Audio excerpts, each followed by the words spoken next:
De 100% Nouvelles. On rejoint l'équipe de 100% Nouvelles.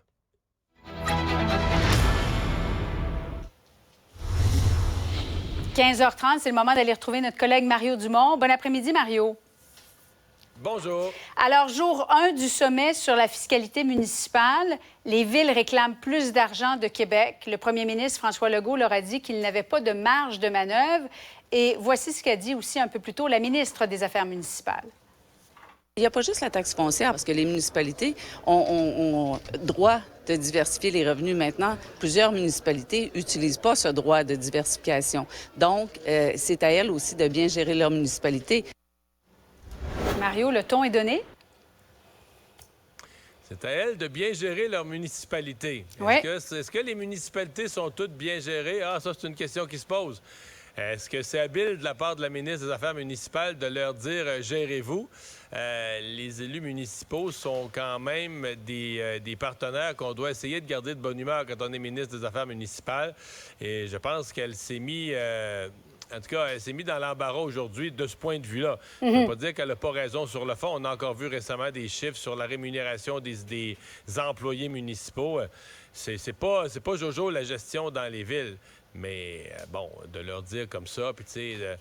C'est toujours traite de se parler. Les uns sont un sommet sur la fiscalité, les autres sont un caucus de la CAQ. Tu parles par médias interposés, là.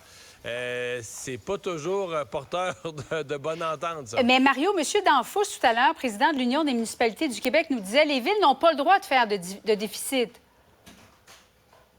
C'est vrai qu'il y a une réflexion sur les finances des villes. Oui. Les villes n'ont pas tort là-dessus. Depuis des années, on parle de diversifier les sources de revenus, ce qui a été abordé là, à leur sommet sur la fiscalité par la mairesse de Montréal, d'aller chercher une part de la TVQ. Moi, j'ai toujours trouvé que ça existe ailleurs. J'ai toujours trouvé que c'est une idée qui avait de l'allure. Mais bon, ça doit venir dans un pacte fiscal d'ensemble. Si le gouvernement du Québec leur donne, je sais pas moi, un point de la TVQ, bien lui, il y a un point de la TVQ de moins. Ça baisse les revenus du gouvernement du Québec, je sais pas moi, d'1,5 milliard. Là, ça devient un transfert d'argent d'1,5 milliard, un point. Donc, c'est tout ça là, qui doit être regardé dans son ensemble. Mais...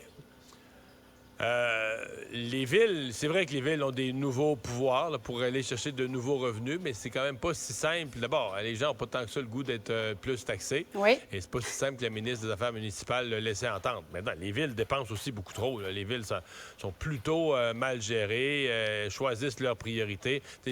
L'exemple qui me vient à l'esprit, c'est la mairesse de Montréal qui crie au logement social. On n'a pas de logement, elle n'a pas de logement. Oui, mais elle a fait quoi pour le logement? C'est plus difficile que jamais de construire. Elle a mis de l'argent dans les pistes cyclables, jamais tellement dans le logement. Mais à un moment donné, tu vis aussi avec tes priorités à toi. C'est facile de toujours crier après l'autre niveau de gouvernement, mais tu vis aussi avec tes priorités à toi. Bien, justement, puisque tu parles des logements sociaux concernant l'itinérance, plusieurs villes trouvent que ça ne va pas assez vite du côté de Québec et ça a vraiment piqué au vif Lionel Carman.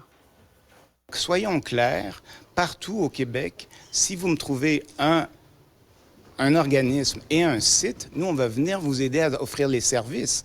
Et vraiment, ça prend de la collaboration de tout le monde. J'invite tous les maires là, à baisser le ton. Je vais être là le 15 septembre. J'ai accepté de vous rencontrer. Donc, travaillons ensemble.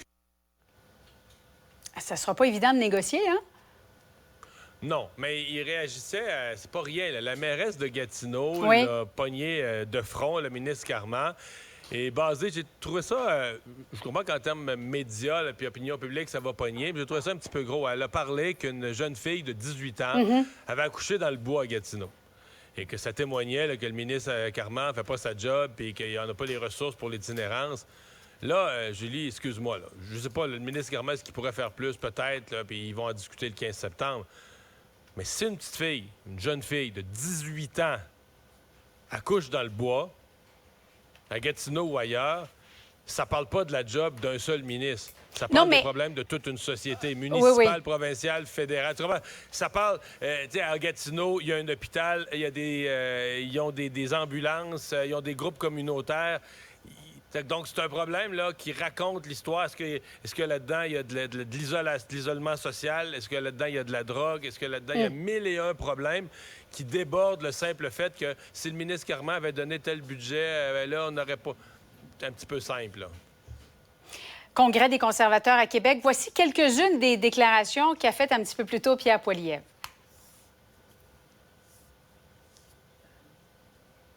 Nous sommes très fiers d'être au berceau du Canada. Ici à Québec, c'est la ville que Justin Trudeau veut effacer. Il a enlevé de notre passeport.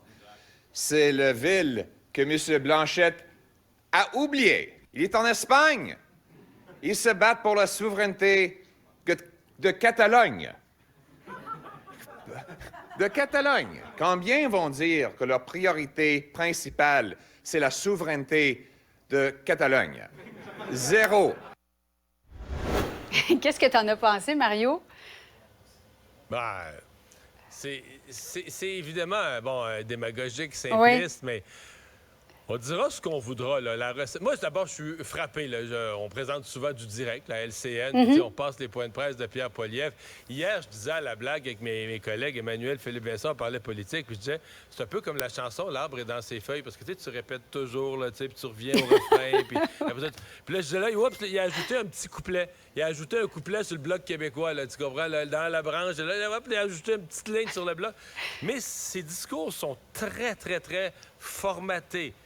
Répétitif. Les mêmes messages. Là. Les déficits inflationnistes de Justin Trudeau, le pouvoir d'achat, les mêmes mots. Là, après ça, je pourrais te commenter ça d'aujourd'hui à demain. Mais est-ce que ça marche? Il s'est présenté à la chefferie du Parti conservateur. Il a broyé Jean Charest. Là, ce matin, il est rendu chef du Parti conservateur. Là, il affronte les autres partis, Justin Trudeau, le NPD. Ce matin, c'est des sondages qu'on n'a jamais vus. Là. Abacus le met 14 points, on le voit à l'écran, 14 points devant les libéraux. Angus Reid, le même matin, le met 12 points devant les libéraux. Et chez Angus Reid, on a sondé une nouvelle affaire. On n'a pas sondé une nouvelle affaire, mais on a trouvé un nouveau résultat qui n'avait jamais été vu. À la question, oubliez les partis, à la question avec juste l'individu, là, qui ferait le meilleur premier ministre?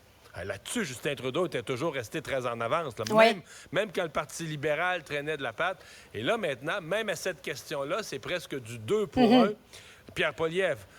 Donc, dans sa recette là, de messages ultra simple, de répéter le pouvoir d'achat, le portefeuille des gens, c'est de la faute à Justin Trudeau, pour l'instant, en tout cas, il en reste quelque chose. Il y a quelque chose qui s'imprime dans la tête des électeurs, une insatisfaction qui s'installe, l'idée qu'il puisse être une alternative. Il y a quelque chose qui s'installe. Mario, les provinces, selon toi, importantes pour gagner une élection fédérale, Québec, Ontario? Ben là, le Québec, pendant des années, on s'est targué d'être important pour gagner. Ça l'a peut-être été un peu moins ces derniers temps. Quoique M. Trudeau a absolument besoin de garder le Québec, ne peut plus se permettre de perdre le Québec. Mais le drame un peu pour le Québec, c'est que les conservateurs, eux, peuvent gagner sans le Québec. Les conservateurs peuvent... On sent quand même un effort. Ils font leur congrès à Québec, puis on sent bien que Pierre Poilievre attaque le Bloc, puis il aimerait bien. Puis là, tout à coup, il y a des chiffres plus intéressants pour lui au Québec, là, qui le ramènent dans la course. Quoique ça, je me méfie un peu. Là. Quand il s'agit de sonder le Québec, les firmes du Canada anglais, parfois, on sonde en anglais avec du français cassé, puis des méthodes. J'ai tout vu. Je connais pas Abacus assez pour savoir comment ils sondent. J'aime bien léger pour sonder au Québec parce que, tu sais, c'est quelqu'un qui connaît le Québec. Quand c'est sondé, bien, tu sondes des francophones dans Gaspésie, tu leur parles en français ou tu leur écris. Tu sais, c'est là que je reste prudent. Mais on sent bien que les conservateurs travaillent le Québec, quoique, souvenons-nous toujours, Stephen Harper avait courtisé le Québec 2 fois. Puis à chaque fois, là, juste avant l'élection, les Québécois, on vote pas conservateur, on n'a pas confiance en Harper.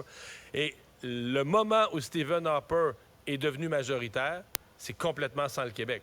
Là. Donc, le Québec, le Parti conservateur n'a plus besoin du Québec pour gagner. Et même, il y a des gens dans le Parti conservateur, c'est pas l'école que semble avoir choisi Pierre Poilievre, il y a des gens dans le Parti conservateur, dans l'Ouest puis ailleurs, qui disent « Hey, arrêtons, là.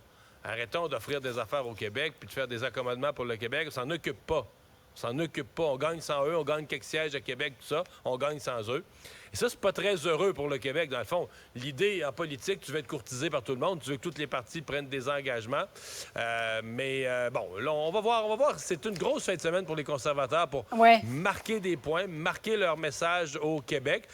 Je ne sais pas si Yves-François Blanchet avait prévu qu'elle allait être attaquée de front comme ça par les conservateurs. Et je ne sais pas s'il l'avait su. Est-ce qu'il aurait choisi ce moment-là pour aller visiter la Catalogne? Là?